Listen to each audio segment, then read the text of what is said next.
If you've had a prior injury, you're more likely to get a similar injury than somebody who's never had one in the first place.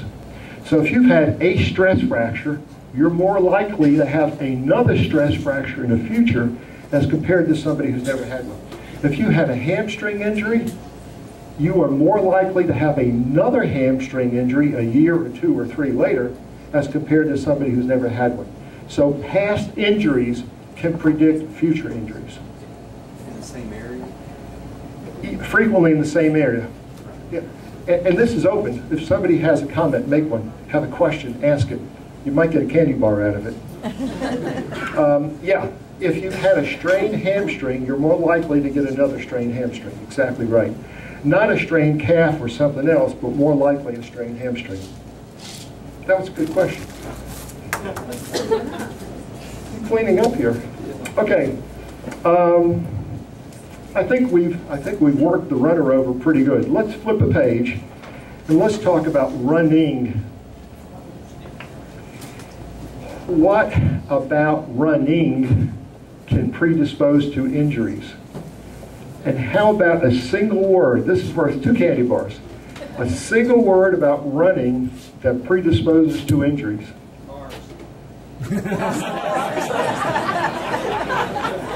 We've had some close calls. That wasn't the answer. That was so clever. Say that again. 2 candy bars. Say it again. Overuse. Overuse. Sorry.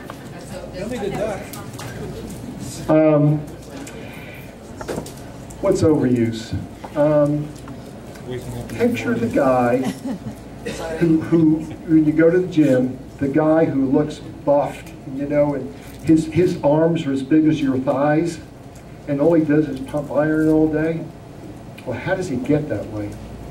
Well, he gets that way by overloading his muscles. If you continually overload the muscle gets bigger and stronger. And if you do that over and over again for years, you get to look like the guy in the gym, or the guy on the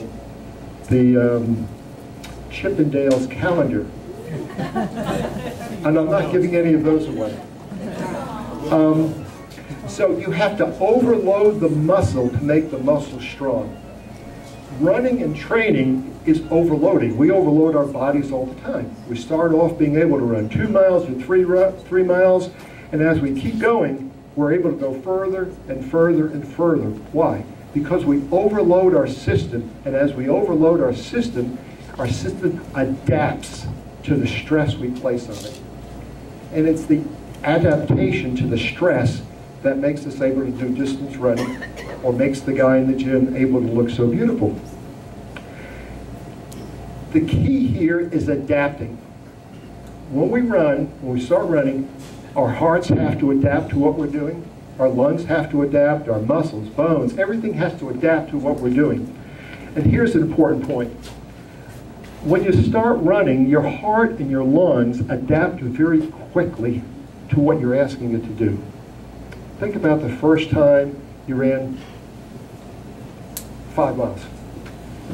You were running 3, you were running 4, you were running longer, you were able to run 5. Why? Because your heart and your lungs adapted to what you were doing to them, and they were able to carry you 5 miles. So the heart and lungs adapt very quickly. However, muscles, bones, and tendons are in no hurry to adapt to the strain you're putting on them. They adapt very slow. They adapt too slow. They take sometimes months to adapt. Now, why is that important? Because we start marathon training goes 14, 16, 18, 20 weeks.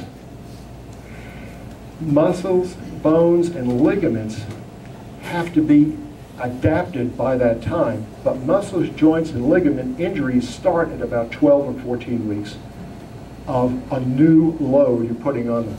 So most of the marathon injuries we see at 12, 14 weeks into training, which is just before the marathon. Stress fractures occur at about 10 or 12 weeks of training, just before the marathon. And some of you sitting around this room, no names being mentioned, know exactly what I'm talking about. So the serious injuries are going to occur late in the training season because we don't adapt to those stresses very well. Now, I want to give you two numbers. First, the number 4. If you go to the website, you'll see that the training schedules call for 3, 4, or 5 runs a week. Statistically, if you run every day, you're going to have an injury. I don't care who you are. And some people say, well, I run every day and I'm just fine. You just wait. You know, see me now, see me later kind of thing. If you run 6 days a week, your injury rate is very high. Where's the threshold? The threshold is between 3 and 4 runs a week. So when I talk to people about running, I talk about running 4 times a week, no more.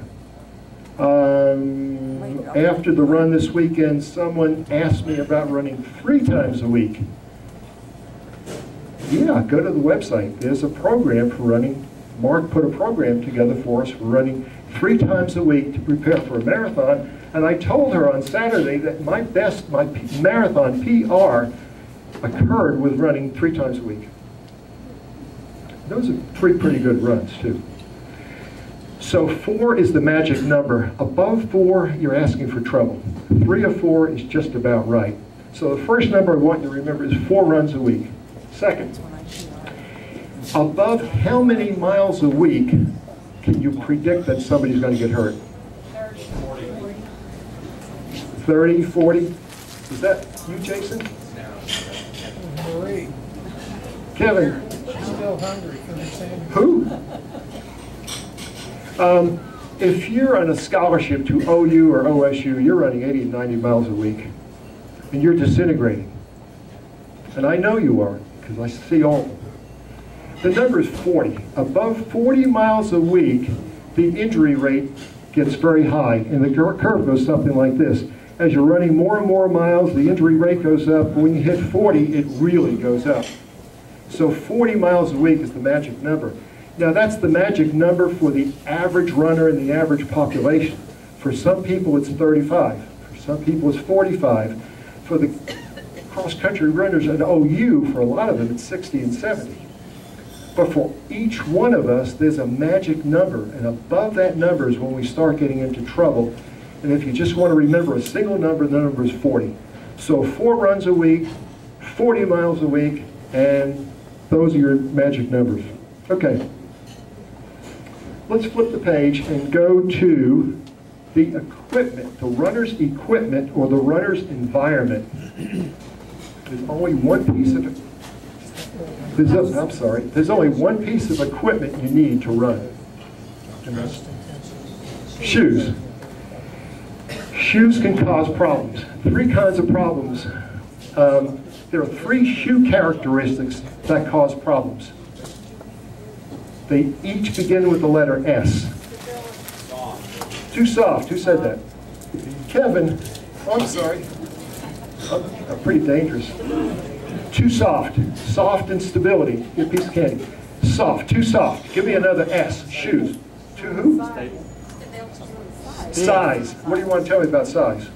Too short. Too big. I'm not sure I've seen more than one problem from shoes that are too long, too big. Too small. Too small, too soft, and too skinny. Skinny is the 3rd S. Too soft, too short, too skinny. Those are the 3 S's. And there's all kinds of trouble you get from shoes that have one of those 3 S's for you. I should add another one.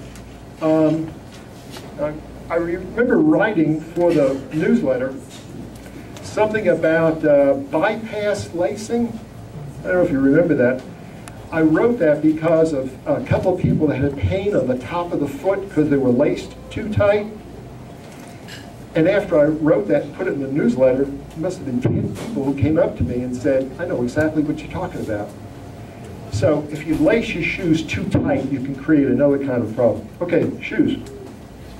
How about the environment, the running environment? How about where we run